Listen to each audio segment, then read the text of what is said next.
Os anjos.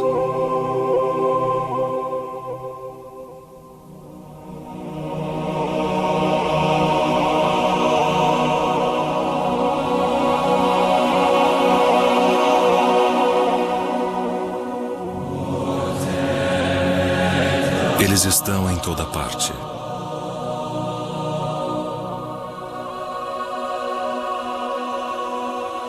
Eles estão à nossa volta.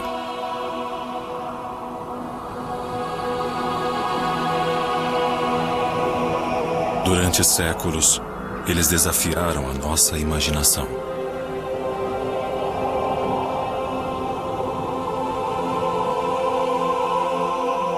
Eles são guardiões que nos protegem e nos aconselham. São também mensageiros que trazem as novas notícias.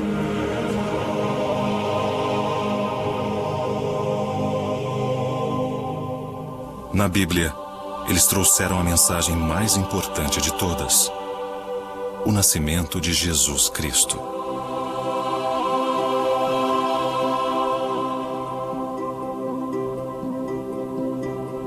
Eles são a decoração de Natal mais conhecida de todas.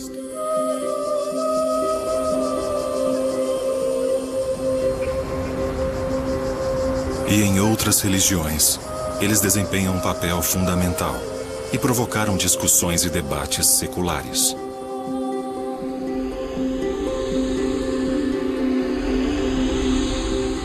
Estão enraizados nas culturas e civilizações antigas.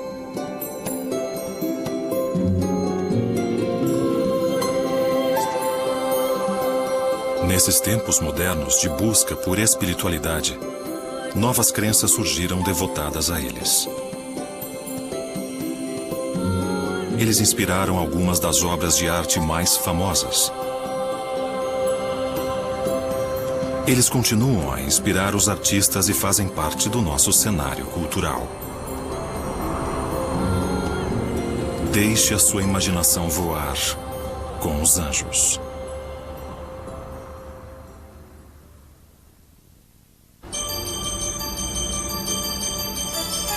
Vamos começar com o conhecido. A representação mais familiar dos anjos surge no Natal.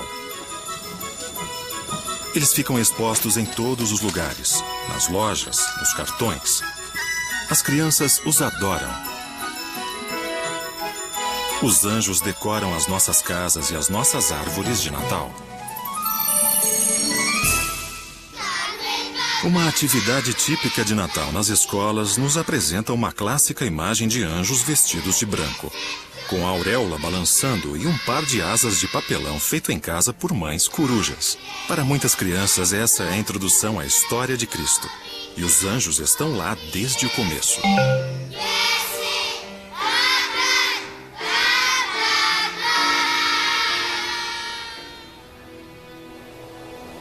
Eles aparecem em eventos fundamentais da Bíblia. O anjo Gabriel leva a mensagem da Imaculada Conceição a Maria.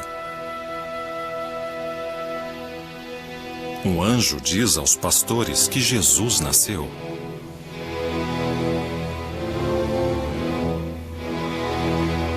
Os evangelhos dizem que os anjos estão presentes na crucificação e na ressurreição. Eles permeiam a história de Jesus na Terra.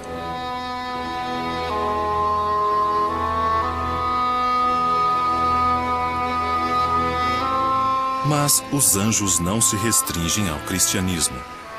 Eles são encontrados em outras culturas e religiões.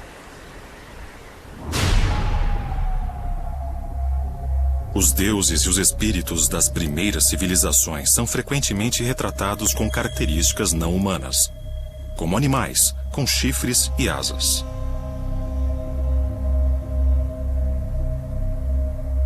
Imagens de seres alados foram mostradas com os faraós do Egito, milhares de anos antes da época de Cristo.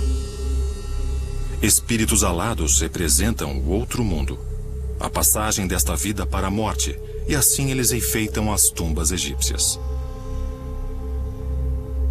Nós já vimos seu simbolismo e função decorativa. Das antigas civilizações do Egito e do Oriente, eles passaram para outras culturas. No universo greco-romano, as representações de seres alados alçaram voo. A cultura greco-romana era repleta de figuras semidivinas que se assemelhavam, pelo menos à primeira vista, aos nossos conhecidos anjos. Nike, o símbolo alado da vitória. Eros, a criança alada com arco e flecha.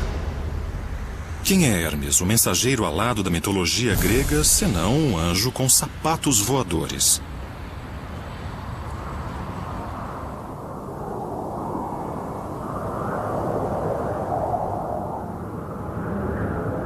Seria isso uma pista da função essencial dos anjos? Em hebraico, a palavra usada para definir anjo é malach, que significa mensageiro. Por exemplo, um dos profetas do Velho Testamento chama-se Malachi, que significa meu mensageiro. Em grego é traduzido como angelos, e em latim angelus. E assim chegamos à palavra anjo. A verdadeira raiz da palavra indica que essa é talvez a principal função dos anjos, a de mensageiros. Talvez o anjo mensageiro mais famoso tenha sido Gabriel. Na história do cristianismo, Gabriel diz a Maria que ela vai trazer o Filho de Deus ao mundo. O nome Gabriel significa literalmente herói de Deus. Seu nome e título sugerem que ele é um anjo de uma ordem superior, um arcanjo.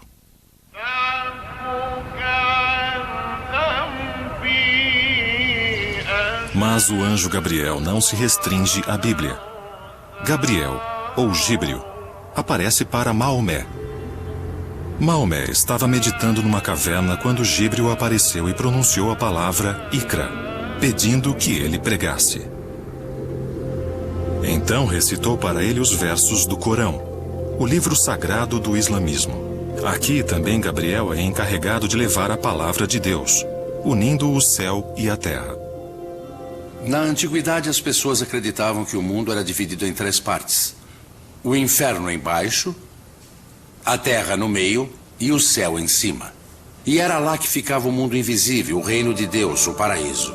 Quando eles olhavam para o céu, pensavam no mundo invisível, um mundo cheio de seres, de espíritos. E esses espíritos vinham nos visitar. Eles ficavam à nossa volta, assim como no céu. Durante a Idade Média, estabeleceu-se uma intricada hierarquia no paraíso. Ela foi representada em pinturas detalhadas e em vitrais. A relação que os anjos mantinham com Deus determinava sua hierarquia no reino dos céus. Esse modelo surgiu não dos livros sagrados, mas dos textos do monge sírio do século V, Pseudo Dionísio, o Areopagita. Ele dividiu os anjos em 9 categorias e os classificou de acordo com sua importância. Em sua hierarquia divina, os anjos mais altos são serafins e querubins. Estão mais próximos de Deus e existem apenas para venerá-lo. Então vêm as virtudes, que realizam os milagres. Os tronos trazem justiça. As dominações ministram o paraíso. As potestades protegem a humanidade do mal. Enquanto os principados se preocupam com o bem-estar das nações. E, finalmente, os arcanjos e os anjos, que agora aparecem lá embaixo, como guias e mensageiros dos seres humanos.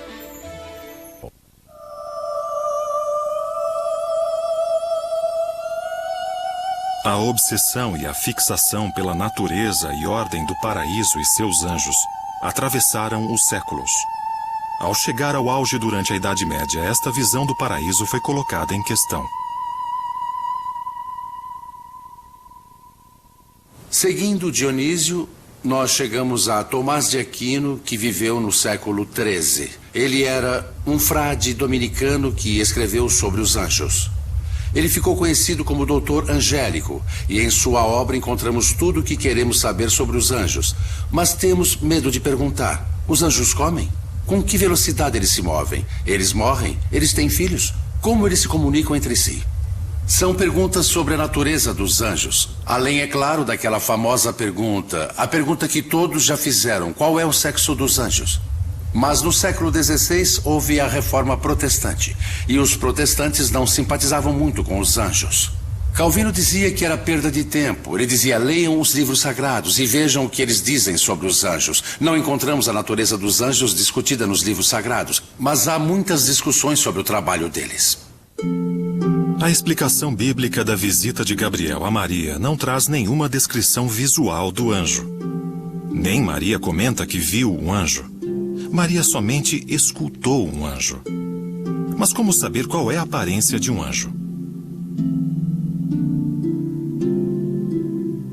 Durante séculos, os artistas desenharam os anjos. E ao fazê-lo, influenciaram para sempre a maneira como nós os imaginamos. Mas a maior tendência de uma representação artística, seja ela um vitral, uma pintura ou uma estátua, é humanizar os anjos. Isso levantou inúmeras dúvidas e questões. O Velho Testamento geralmente descreve os anjos como homens quando eles vêm para a Terra. Eles não possuem asas. Mas percebemos que quando eles aparecem nas artes do quarto século em diante, isso começa a mudar. Foi nessa época que o Império Romano adotou o cristianismo como a religião do Estado. E a ideia do anjo está visualmente muito associada às deusas greco-romanas, como a estátua de mármore da deusa da Vitória, que usa um manto feminino e possui asas. Com o desenvolvimento das artes, a tendência é encontrar a forma masculina, mas usando mantos femininos com asas. Foi uma espécie de constante feminização dos anjos. Eles não são totalmente femininos, isso é, raramente eles são retratados como mulheres. Eles não têm seios, mas ganharam um ideal de beleza que é essencialmente feminino. Os nomes bíblicos Gabriel, Miguel, Rafael e Uriel são nomes masculinos, mas dificilmente vamos ver um menino hoje interpretando um anjo no Natal. Talvez seja mais seguro supor que os anjos são assexuados. Isso evita perguntas embaraçosas e questões confusas.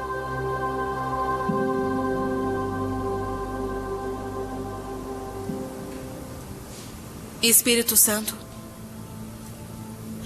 nós pedimos seu amor, sua luz. Atualmente, os anjos não se restringem mais a religiões organizadas. Pedimos que o ambiente fique repleto de anjos. Em alguns casos, eles ultrapassaram fronteiras da religião. Reuniões sobre anjos propiciam uma nova forma de crença. Sintam seu perfume. Mas, acima de tudo, saibam que eles estão aqui. Alguns são desprezados pela espiritualidade moderna. Mas existem inúmeras histórias de salvações pelos anjos da guarda, conselhos e intervenções. Todo mundo precisa conversar com seu anjo. O anjo moderno é um protetor, um amigo.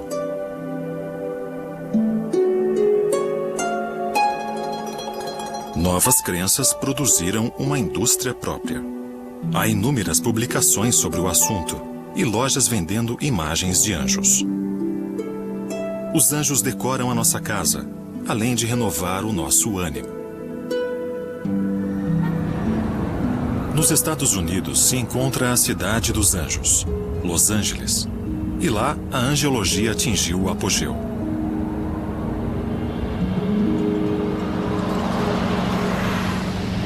Quem de vocês entendeu mesmo? Lá são realizados seminários sobre anjos, onde médiuns usam o poder dos anjos para curar e purificar. Nós aprendemos... Os profetas da era moderna? Respeitar os anjos. Os anjos são totalmente reais. Eu não tenho dúvida. Como vidente, eu os vejo ao lado de todas as pessoas. Mas o que acontece é que nem todo mundo ouve seu anjo. E é por isso que há tanta maldade e tantos problemas no mundo. O meu trabalho consiste em escrever as mensagens que eu ouço dos anjos. Depois eu promovo palestras onde ensino que os anjos são reais. E desenvolvo um trabalho chamado Terapia dos Anjos, que ajuda as pessoas a se livrar dos medos, eliminar as toxinas do corpo e da mente. Elas se sentem melhor com a ajuda dos anjos. Arcanjo Miguel, lhe pedimos que elimine os nossos medos e nosso sentimento de culpa. O Arcanjo Miguel diz que é a energia mais baixa. e que ela literalmente corta as nossas asas. Acabou me trazendo paz. E saber que eu posso seguir a minha vida recebendo consolo e orientação divina de Deus e de todos os anjos também. É uma forma maravilhosa de viver, ter anjos na nossa vida. Peça gentilmente ao seu terceiro olho para se abrir, despertar e enxergar o amor. Tudo que recebemos é perfeito, abençoado, lindo. A ideia da proteção de Deus é muito antiga. Os gregos acreditavam que toda pessoa, ao nascer, recebia um anjo protetor para o resto da vida. Os romanos acreditavam que toda mulher tinha um anjo da guarda chamado Juno, e todo homem, um anjo chamado Gênio. Na tradição judaica, toda pessoa é acompanhada durante a vida por 2 anjos. Um anjo bom, para guiá-las, e um anjo mau para tentá-las.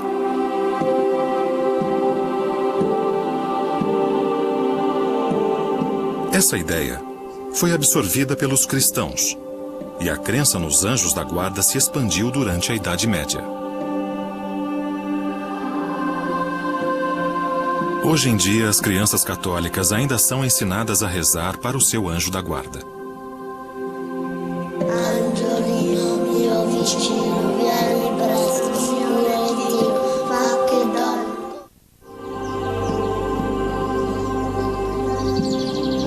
Nos tempos modernos, a ideia de anjo da guarda, o anjo que consola, tornou-se a mais popular de todas. Os anjos adornam as lápides nos cemitérios. Eles nos acompanham deste mundo para o outro.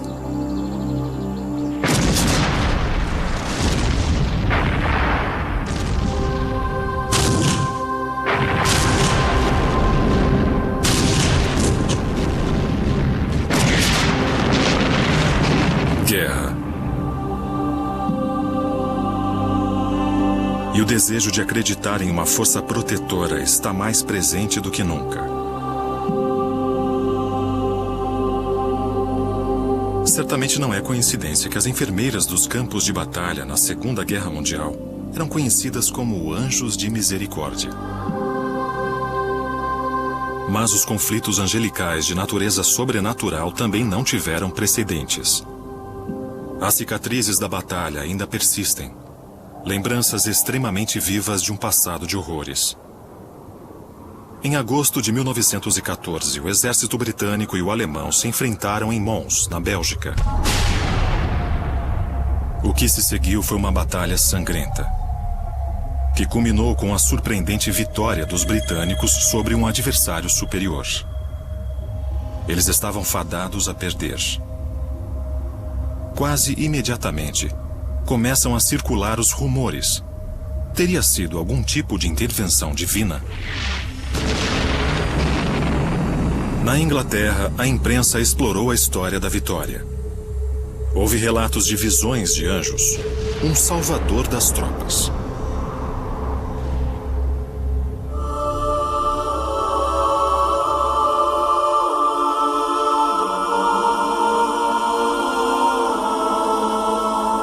Nascia a lenda do anjo de Mons. Foi um milagre? Um sinal da intervenção divina a favor dos aliados? Ou a verdade deu espaço para os mitos? A fé muitas vezes é mais forte que o fato.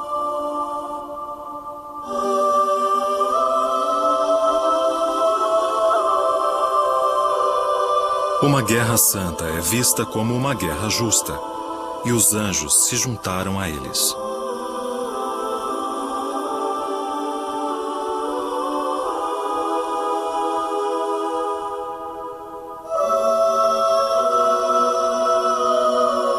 E liderando os exércitos divinos, encontramos um general em particular, o arcanjo Miguel.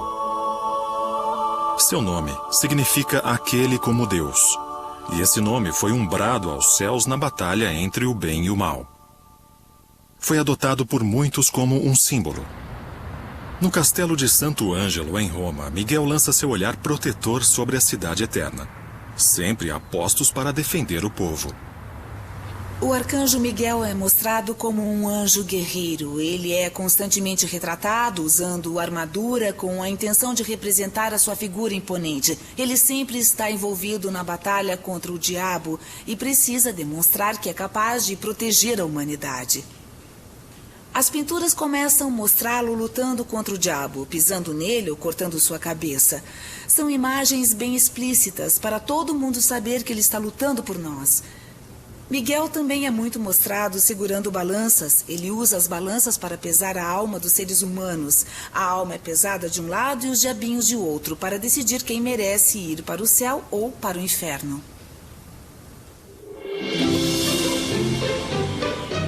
A função de Miguel como protetor das forças do bem surgiu nos anos 50, quando o Papa Pio XII o transformou em santo padroeiro dos policiais.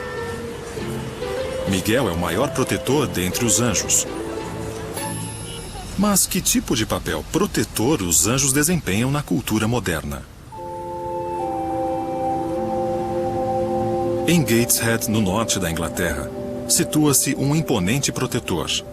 Uma escultura do artista Anthony Gorley, o Anjo do Norte. No norte da Inglaterra existe muita renovação. Tem sido assim há décadas. Eu acredito que podemos considerar o anjo como o maior símbolo desse renascimento. A população da região tem muito carinho por ele. É simbólico. Ele pode ser visto quando chegamos de trem ou mesmo de carro.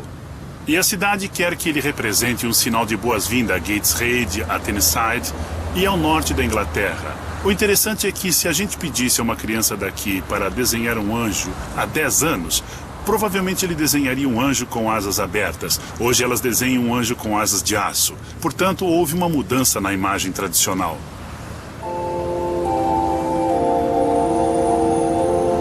Os anjos não protegem só os indivíduos e os exércitos, mas regiões inteiras.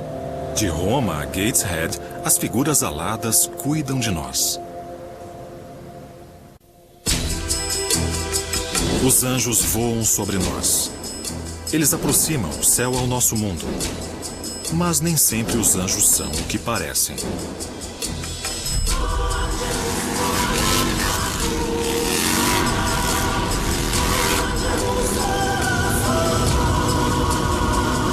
Os jovens soldados americanos que voltaram da Segunda Guerra Mundial criaram um dos mais famosos clubes do mundo. Somos parte da sociedade, só que não nos encaixamos no resto da sociedade, na cultura vigente. Em qualquer lugar deste planeta há um submundo. Quando os veteranos voltaram da Segunda Guerra Mundial, aqueles que participaram de bombardeios e os paraquedistas se sentiram meio deslocados, sentindo que não se encaixavam mais. Não dava para continuar com a camaradagem, a fraternidade que eles desenvolveram durante as missões na Europa. Isso acontece com todo mundo que passa por algum período de sua existência em que a vida parece que não tem nenhum valor. Naquele tempo, ninguém sabia lidar com esse problema.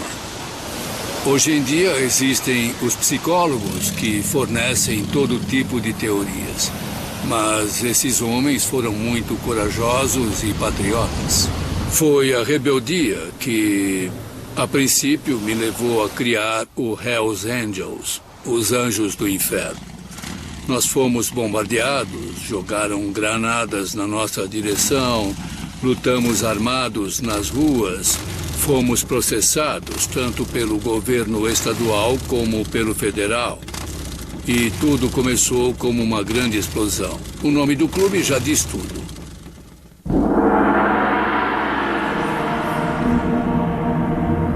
Mas quem foram os anjos do inferno originais?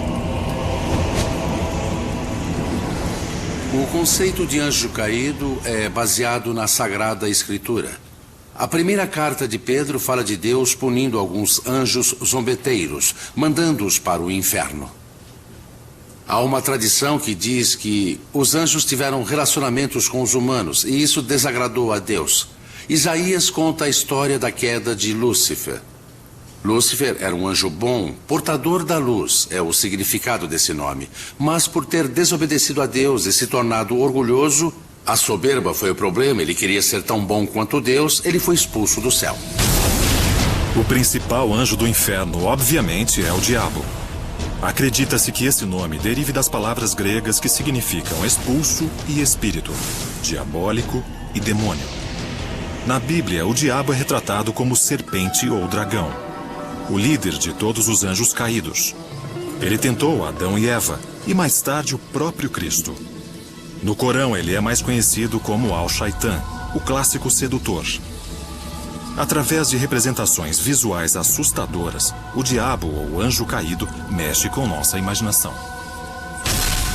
A maneira mais fácil que os artistas encontram para estabelecer a diferença entre o anjo bom e o anjo mau é muito simples.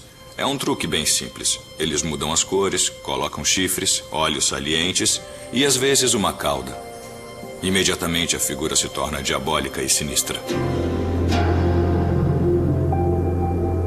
Os demônios invocam terror e medo. Mas os anjos bons podem ser tão assustadores quanto os maus. Os anjos podem ser assustadores. Martinho Lutero, por exemplo, rezava para nunca se encontrar com um anjo. E quando lemos as histórias da Bíblia, podemos entender isso. Quando Jacó viu a escada que vinha do céu para a terra, com anjos subindo e descendo por ela, ele ficou apavorado e disse que aquele lugar era assustador. Deve ser a casa de Deus, mas transmite medo. Quando as mulheres visitaram a sepultura de Cristo depois da ressurreição e a encontraram vazia, com anjos tomando conta dela, a primeira coisa que o anjo falou para as mulheres foi: não fiquem com medo. Há um motivo para as pessoas sentirem medo dos anjos. Eles nem sempre trazem boas notícias. Eles podem ser assustadores. Os anjos podem ser bons e podem ser maus. Os bons podem ser assustadores e os maus encantadores. Interpretações erradas é que não faltam. Eu não penso em Satã e não associo as minhas atividades a qualquer tipo de ideologia ou filosofia satânica, nem a nada que tenha alguma relação com isso. Exercemos atividades o tempo todo com as pessoas. Somos uma parte complexa da nossa comunidade, independente dos nossos vereadores reconhecerem isso ou não. Eu acho que os Hells Angels são muito generosos.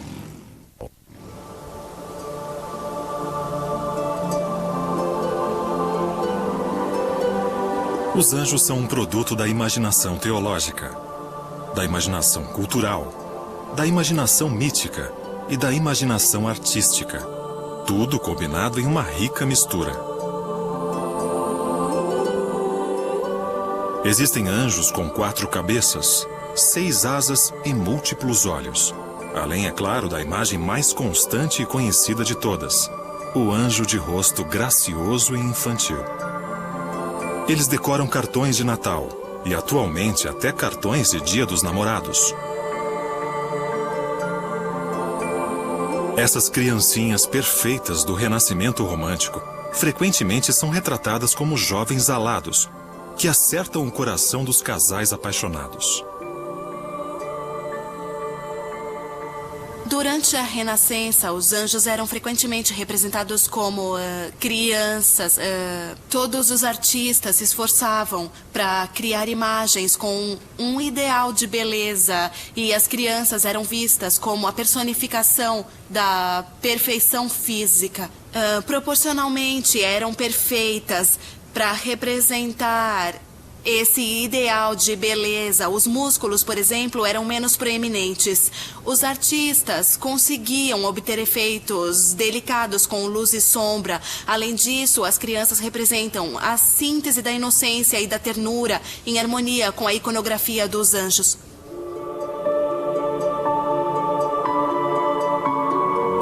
O Cupido é o mais famoso dos pequenos anjos. Ele é retratado como uma criança alegre, inocente e travessa, mas carrega uma arma mortal.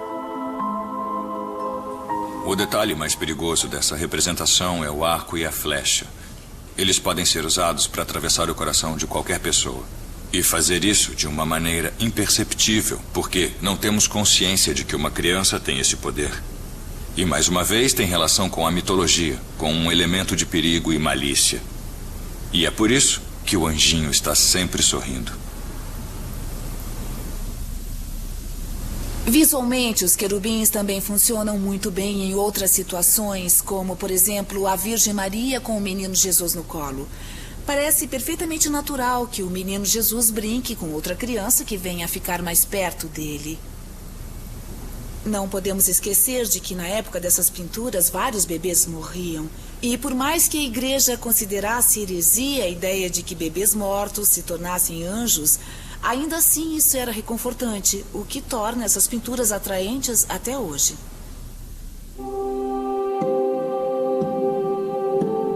Os anjinhos são, na verdade, querubins, a segunda classe mais alta dos anjos. Nas Sagradas Escrituras, eles receberam a missão de guardar o jardim do Éden depois que Adão e Eva foram expulsos, algo nada próprio para crianças. Os querubins e serafins frequentemente eram mostrados com 1, 2 ou 3 pares de asas.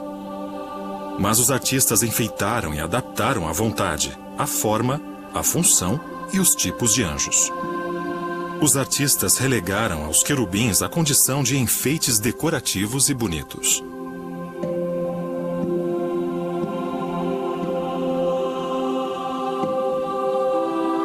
Com o tempo, nós nos acostumamos com essa imagem de perfeição dos anjos. Esses seres jovens, criancinhas sem os defeitos dos humanos de carne e osso.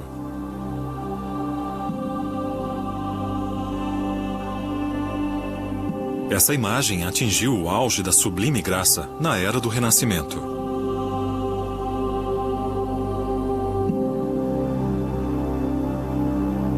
Os anjos se tornaram cada vez mais ornamentados, decorativos e graciosos.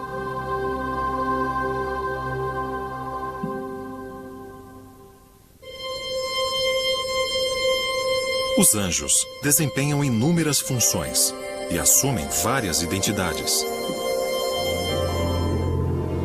Sejam os seres delicados de Caravaggio ou o Anjo do Norte de Anthony Golly, uma coisa eles têm em comum: as asas.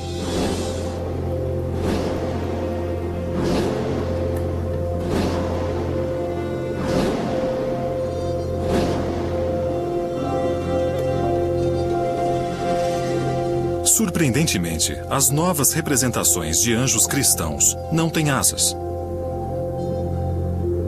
Essas imagens são das catacumbas de Roma, datadas do século II depois de Cristo. Havia poucas maneiras de identificar estas imagens como anjos. Só a partir do século V, os anjos cristãos começaram a ser representados com asas. E desde então, raramente são retratados sem elas. Eu acho que os anjos possuem asas por 2 motivos. O primeiro é que para nós, observadores, é mais fácil reconhecê-los como anjos. Quando são descritos na Bíblia, nem sempre fica muito claro para as pessoas que os personagens estão interagindo com anjos, mas quando temos representações visuais dessas histórias, queremos saber quem é mortal e quem é anjo, e as asas ajudam a deixar isso bem claro. Em segundo lugar, através das asas, os artistas podem soltar totalmente a imaginação. Elas podem ser naturalistas e parecer asas de aves, ou podem ser onduladas e soltas em criações extraordinárias. Acho que os artistas adoram anjos alados porque podem fantasiar à vontade.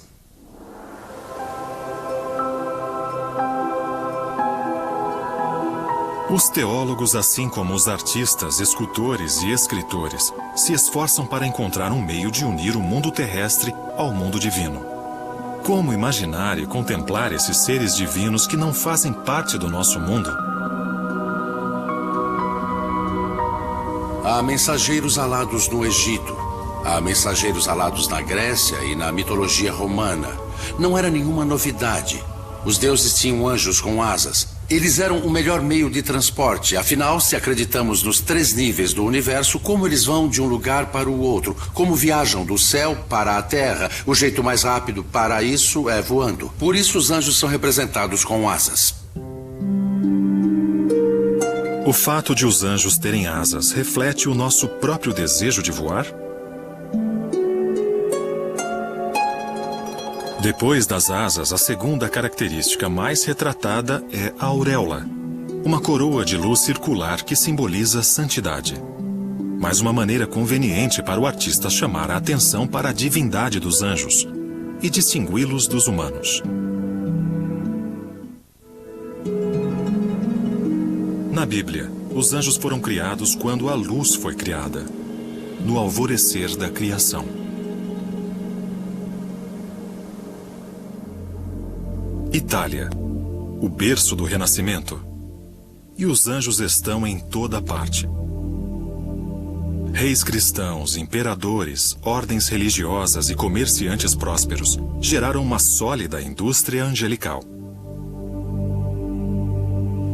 A principal característica do Renascimento gira em torno da busca de uma idealização de beleza, expressada pelas cores, pela forma e também pelos gestos. Isso está presente nas obras dos maiores artistas renascentistas, como Rafael, Da Vinci e Michelangelo, que se destacaram através da arquitetura, da pintura e da escultura. Esses artistas queriam retratar a beleza ideal. Eles foram incentivados também pelo renovado interesse pela era clássica. O Renascimento foi uma época em que pessoas influentes e ricas gastavam muito dinheiro na compra de quadros e obras de arte. Algumas pessoas compravam porque gostavam, mas outras compravam para se exibir e ter obras deslumbrantes para pendurar nas paredes do palácio que estavam construindo.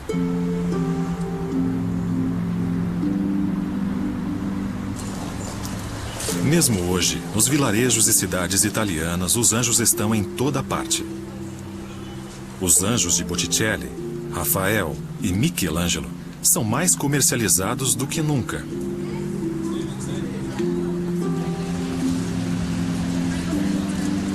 Em todo o mundo, os anjos continuam a inspirar os artistas.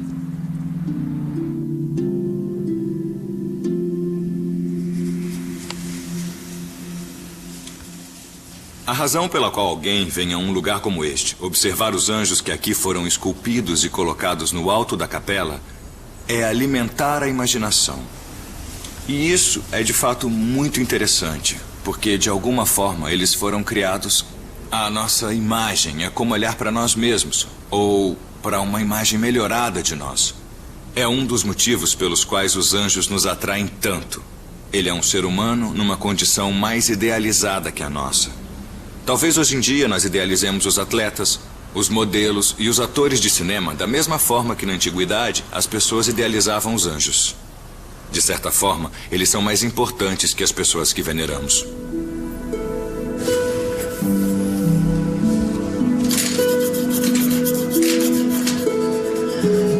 As crianças são fascinadas pelos anjos e desde a mais tenra idade sabem instintivamente como desenhá-los. Com asas, auréola, mantos brancos e com muita luz.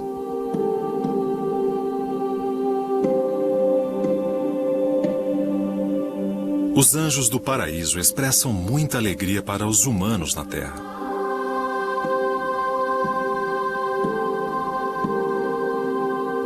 Cantando, dançando e tocando música.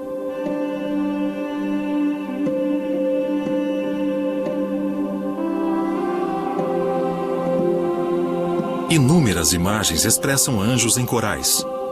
A hierarquia divide os anjos em 3 corais. Mais uma vez, isso demonstra uma estrutura organizada no céu. Os corais alegres e harmoniosos dos anjos cantam glorificando a Deus em uma só voz, um único som. Os anjos tocavam os instrumentos mais conhecidos do Renascimento: o laúde, o violino, a flauta e a trombeta, todos distribuídos como parte de uma orquestra divina. A harpa talvez seja um instrumento mais associado aos anjos, mas o alaúde, um dos instrumentos considerados mais nobres, também é muito mostrado. Durante o Renascimento, esse instrumento era frequentemente usado para acompanhar a voz. Mas de quem era a voz que acompanhava os anjos? A voz de Deus. Mas assim como os anjos trazem notícias boas e ruins, a música nem sempre é algo que queremos ouvir. Dizem que Gabriel irá anunciar o juízo final, tocando uma apocalíptica trombeta. Dificilmente será um som confortante.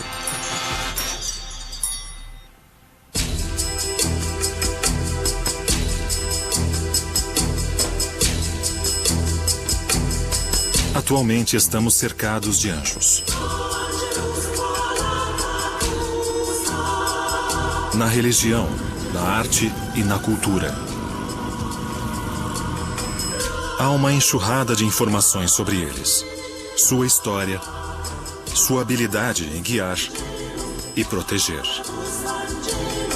São inúmeras as definições, descrições, interpretações e até mesmo desavenças.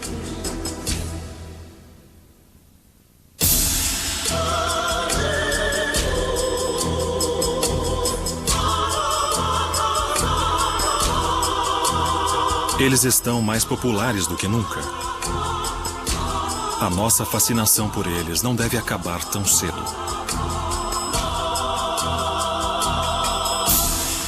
Na cultura popular moderna, eles continuam inspirando escritores e cineastas em seus livros e filmes. Mas quem é o super-homem, afinal, senão um anjo de capa vermelha mandado aqui para nos proteger? Um Miguel moderno. A terapia dos anjos ajudará... Os anjos agora são uma religião própria. Eles são adorados e venerados.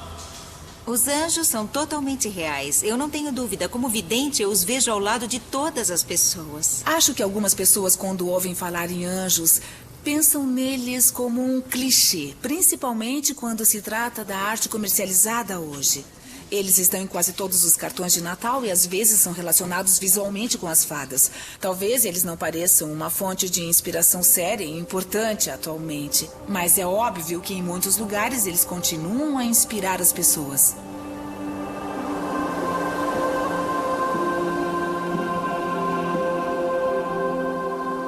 Uma pergunta permanece sem resposta.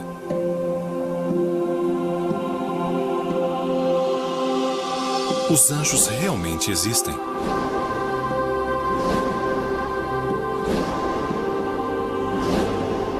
Eles existem, para quem acreditar neles.